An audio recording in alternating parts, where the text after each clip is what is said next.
Lusot na sa Senado ang panukalang budget para sa judiciary. Tinalakay rin ang panukalang budget para sa Anti-Money Laundering Council. Ang update sa budget deliberation ng Senado sa sentro ng balita ni Daniel Manalastas. Live!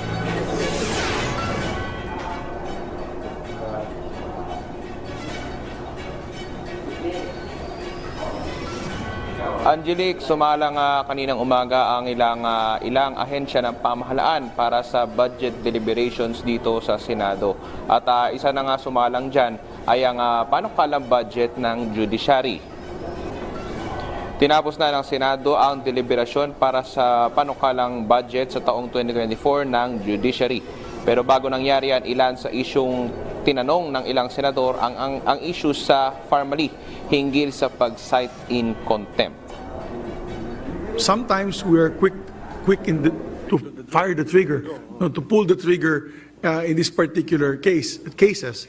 So we'd like to be guided accordingly.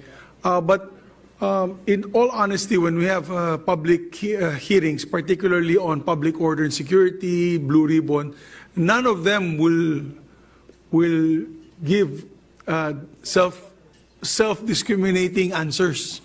They will say, no, we did not do that, even if there were 5 other witnesses pointing them that they did it. Case in point, yung barilan dun sa Malabon, na ang dami ng witness na lumabas na sinabi siya yung bumaril.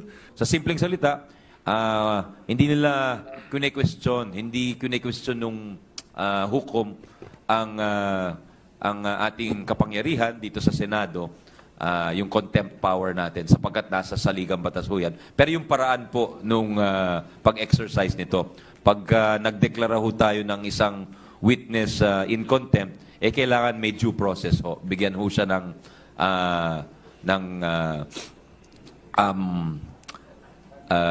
oportunidad na madinig at ipaliwanag yung kanyang testimonya. Samantala, Angelique, si Senator Raffy Tulfo naman pinatitiyak ang budget para sa hazard pay ng mga judges, pati na ang modernization program para sa mga korte. Kung pupunta po tayo sa ilang mga korte, kalunos-lunos po ang kondisyon. I would like to also give my full support for the modernization plan or the innovation plan of the Supreme Court for our lower courts. During the pandemic, we saw how processes could be digitalized to expedite matters. Mas mabilis po kung may internet at data plan ang mga courts to enable them to communicate through email or text para ma-inform ang mga tao sa status ng kanilang mga kaso. Sumalang sa plenaryo ang National Security Council, nagpaulak ng panayam si National Security Advisor Eduardo Anyo hinggil sa mga nangyaring panggigipit ng Chinese Coast Guard. Sabi ni Secretary Anyo, hindi matitinag ang ating mga sundalo. Mayroon tayong mga personal na nabasa, mayroon din mga pagkain na nabasa, pero ito naman ay expected na natin.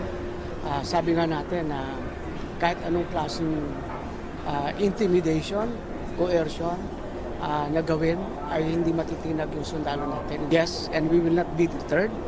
We will not be intimidated by any illegal actions of the Chinese Coast Guard, the Chinese militia, and the PLA Navy. Samantala, Angelique, ilan sa mga nakapila ngayon dito sa Senado para sa budget deliberation sa iyang panukalang budget ng Department of Migrant Workers, Presidential Communications Office, pati na rin ang budget ng Department of Transportation at iba pang ahensya ng pamahalaan. Angelique? Okay, maraming salamat sa iyo, Daniel Manalastas.